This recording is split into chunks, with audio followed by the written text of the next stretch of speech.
Assalamualaikum. Today we are going to discuss about recognition of insurgency and belligerency, and this is the third video regarding state recognition.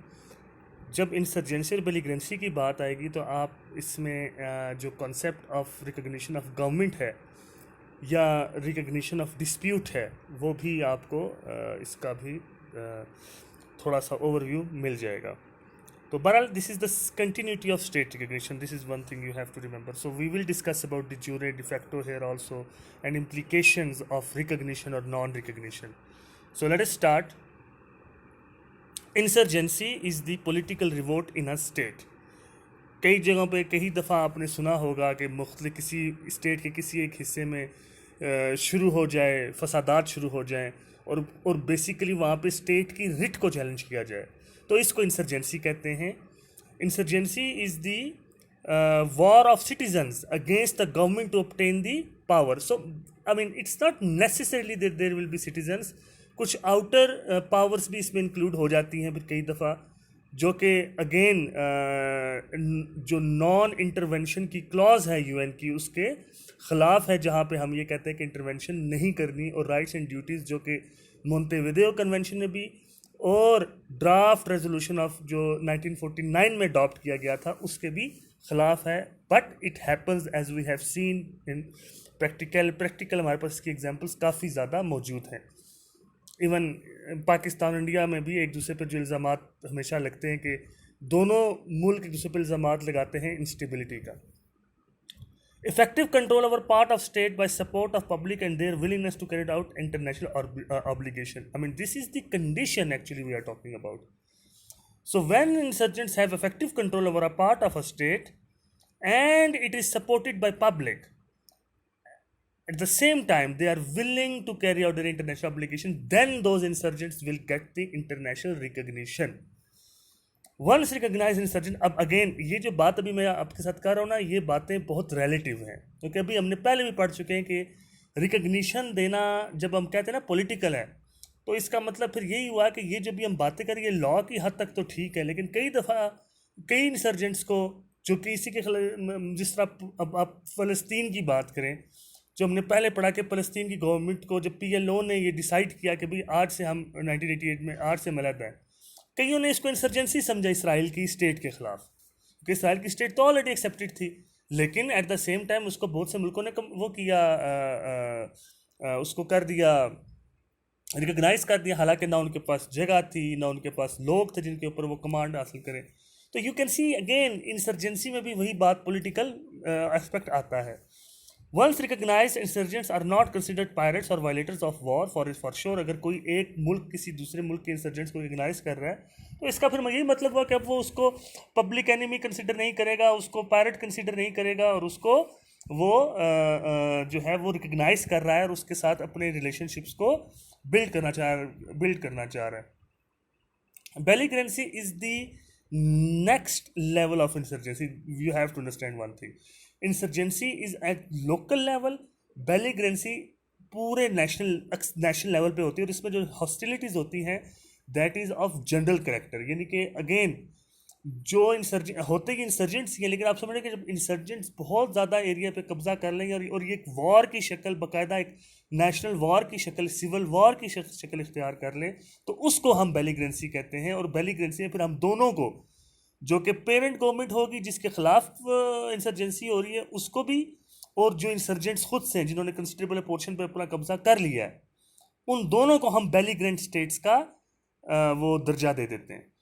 So in belligerency hostilities of general character, the insurgents must have considerable portion of territory and both parties must observe the laws of war. अब दोनों parties, क्योंकि अब जो parent government है उसका तो hold उतना नहीं रहा, हो सकता है जो नए इंसर्जेंट्स हैं उनका रोल ज़्यादा बनना शुरू, तो फिर आप दोनों को बेलिग्रेंट्स का दर्जा दे देते हैं और दोनों के साथ अपने मामलात को इख्तियार करते हैं. लेकिन याद रखें अक्सर ऐसे होता है कि जो न्यू इमर्जिंग पावर होती है, जो न्यू इंसर्जेंसी होती है, इसको आप डिफेक्टो ही देते हैं, जबकि पुराना होता है उसको आप डिजूरे ही रखते हैं. हमने ये बात पहले जो पिछले केस लॉस थे जो रशिया से रिलेटेड थे, तो उनमें भी हमने देखा जब इटली ने इथोपिया पे कब्जा किया, जो हमने पिछले क्वेश्चन में देखा डिफेक्टो एंड डिजूरे में, तो उसमें भी हमने देखा कि जो न्यू पावर्स होती हैं उनको आप डिफेक्टो स्टेट देते हैं, जो पुराने होते हैं उनको आप डिजूरे ही रखते हैं। डी ज्यूरे पढ़ लें, डी यूए पढ़ लें, मर्जी आपकी है।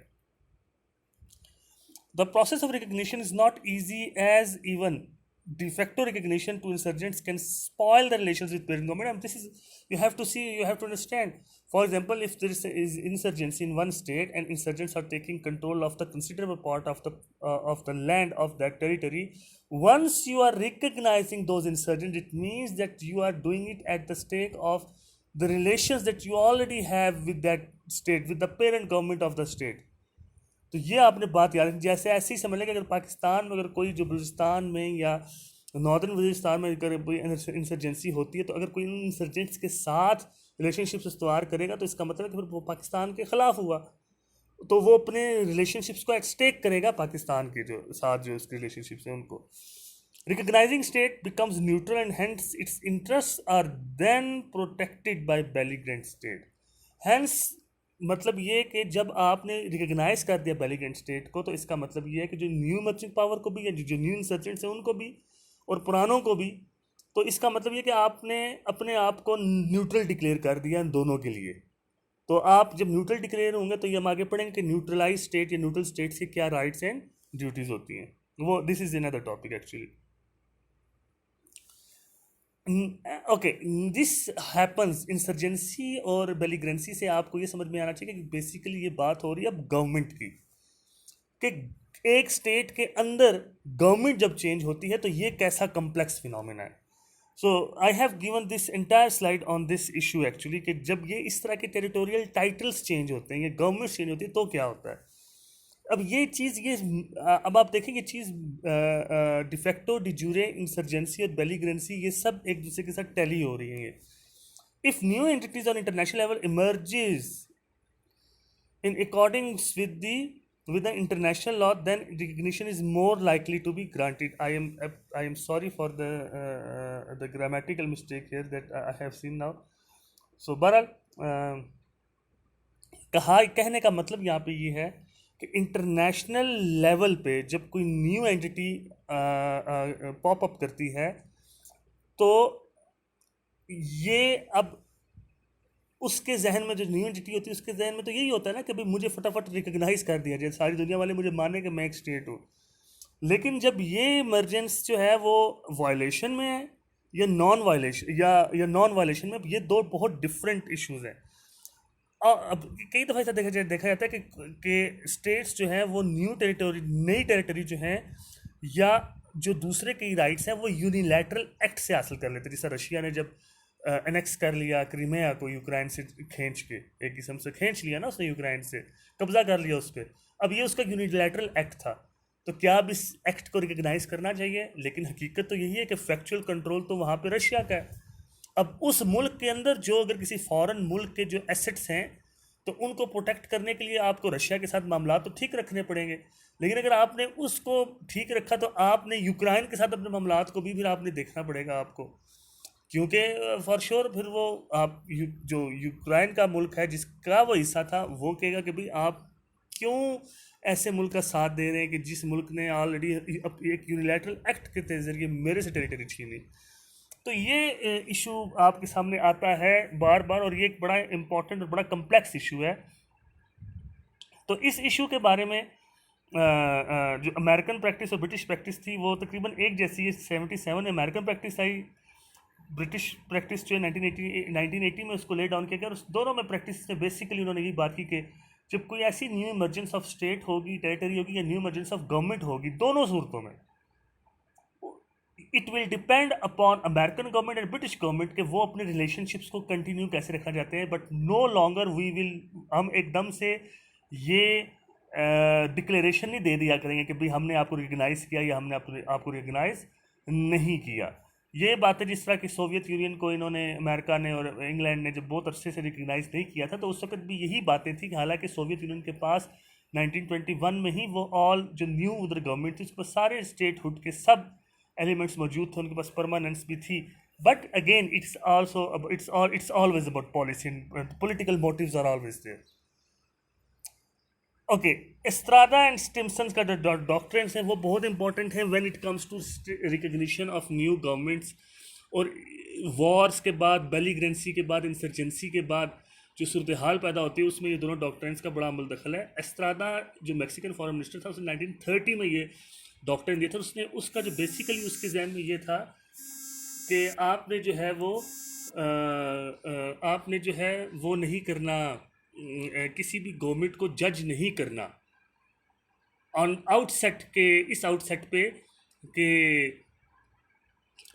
कि ये चेंज कैसे आई, ये किस तरह नई मार्ज वजूद में आई, या कोई स्टेट नई किस तरह से मार्ज वजूद में आती है। आपका काम नहीं है कि उसको जज करें, और आप इंडिपेंडेंट होंगे उसको रिकग्नाइज करने में। और ये जो फॉरेन पॉलिसी थी मैक्सिको की, it remained for 70 years. For sure इस पर क्रिटिसिज्म बहुत ज़्यादा हुआ, क्योंकि इसका मतलब ये है कि अगर कोई यूनिलैटरल एक्ट करके, जिस तरह हमने मिसाल रशिया की दी, तो कर रहे, तो आप अगर उसको रिकग्नाइज कर लें तो इसके कॉन्सिक्वेंसेस तो ऐसा होना तो नहीं चाहिए और थ्योरेटिकली। तो इसी के जवाब में स्टिम्सन जो सेक्रेटरी ऑफ स्टेट था यूएस का, उसने दिया। और इसकी एक और वजह ये थी कि 1931 में चाइना और जापान ने ट्रीटी ऑफ पेरिस की उनके ख्याल में वायलेशन की, और उनकी एक जंग हुई जिसमें उन्होंने कुछ टेरिटरी पे जापान ने कब्ज़ा किया। तो उस वक्त स्टिम्सन ने कहा था कि इस तरह के कब्ज़े जो कि गलत तरीके से किए जाएं, वो उनको हम कभी रिकग्नाइज नहीं करेंगे। तो आप देखना, इस्त्रादा कह रहा है कि आप जजमेंटल ना बने, जबकि स्टिम्सन डॉक्ट्राइन ये कहता है कि नहीं, आपने जजमेंटल बनना है if it is against the rules of international law. और वो जो उसने जो मैगजीम जो दिया था वो था एक्स इंजूरिया यूज नॉन ओरिटोर, which means unjust acts can't create law. If through unjust territories occupied, or if a new government has been formed with unjust acts, it cannot be legalized. लेकिन जो कि इस तरह से नहीं है, आपने देखा कि हमने भी इसको पढ़ा है कि it's again okay. Case law is of it's regarding Spanish ship Aranzazu Mendi. Aranzazu is a town actually in Spain, और ये उस वक्त की बात है जब वहाँ पे सिविल वॉर अरूज पे थी, और जनरल फ्रैंको की जो नेशनल गवर्नमेंट थी उसने इस इलाके पे कब्ज़ा किया हुआ था। और इनकी एक शिप थी और इस शिप का नाम था अरनसासू मेंदी, जिसको हाई सीज में इंग्लैंड ने उसके बाद, मतलब ये इंग्लैंड की हदूद में आ गया था, और उस पर इंग्लैंड का जुरिस्डिक्शन इंग्लैंड की आ गई थी।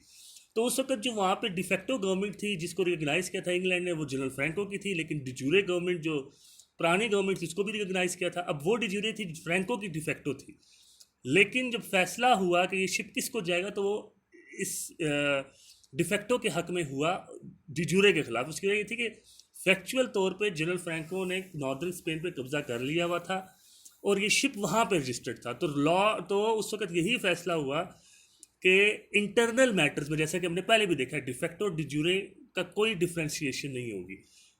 जब इंटरनल मैटर की बात आएगी, इंटरनल सॉवरेंटी की बात आएगी, तो आपने डिफेक्टो गवर्नमेंट को भी एज अ सॉवरन गवर्नमेंट लेना है।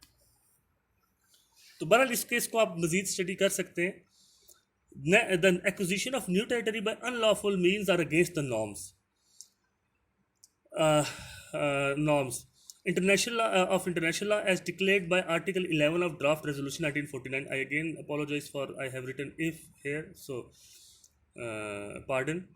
Article 11 of Draft Resolution 1949 on rights and duties of states, जहाँ पे ये बात कही गई थी कि जब न्यू टेरिटरी को अनलॉफुल मीन्स से हासिल किया जाएगा तो वो लीगलाइज नहीं हो सकता। इस article 52 of Vienna convention of treaties nullifies any treaty in violation of international law. इसी तरह अगर डिफेक्टो या डिजूरे स्टेट ने किसी इनसाइड द गवर्नमेंट जो है, आपने किसी की ब्लैक मेलिंग में आके कोई ट्रीटी साइन कर दी, कोई डिफेक्टो गवर्नमेंट की ब्लैक मेलिंग में आके डिजूरे गवर्नमेंट ने कर लिया, डिजूरे गवर्नमेंट की ब्लैक मेलिंग में आके डिफेक्टो गवर्नमेंट ने कर ली, तो क्योंकि डिफेक्टो गवर्नमेंट भी बहरहाल सॉवरेन स्टेट का दर्जा हासिल करती है, हमने ऊपर वाली इस केस में पढ़ लिया जो स्पेनिश शिप का केस था। तो इस तरह की कोई भी ट्रीटी जो है वो वैलिड नहीं होगी। And there is no uniform practice at the recognition of change of governments in violation of international law. अब कई ममालिक जो हैं वो इस तरह की चेंजेस को एडवांस एक्सेप्ट कर लेते हैं अगर वो उनके मतलब की, हर कई नहीं करते, क्योंकि हमने देखा है कि इंटरनेशनल लॉ में it's all about policy, and these are all somehow somewhere connected to politics too much के लॉ यहाँ पे शायद उसकी जो एप्लीकेबिलिटी है वो बहुत मिनिमम होती है, और पॉलिसी और पॉलिटिकल जो मोटिव्स हैं वो आपको इस तरह की जजमेंट्स में भी ज़्यादा नज़र आते हैं। So again, this is the whole topic we have concluded about state recognition, de jure, de facto, the other entities, about the governments, about the disputes even. ये नहीं कि देखना ये जो wars के जो dispute होते हैं, civil war के जो dispute, क्योंकि basically सब it's a dispute, और जब दोनों को recognize किया जाए तो इसका मतलब कि इस dispute को भी recognize किया जा रहा है. So this was the whole question, and I hope that you have understood all the small things that we discussed in details during this whole debate about de facto, de jure, and insurgency and belligerency. And for more information, if you want to have some more talk on this question, you can contact me, and you can for sure you can contact me. Thank you.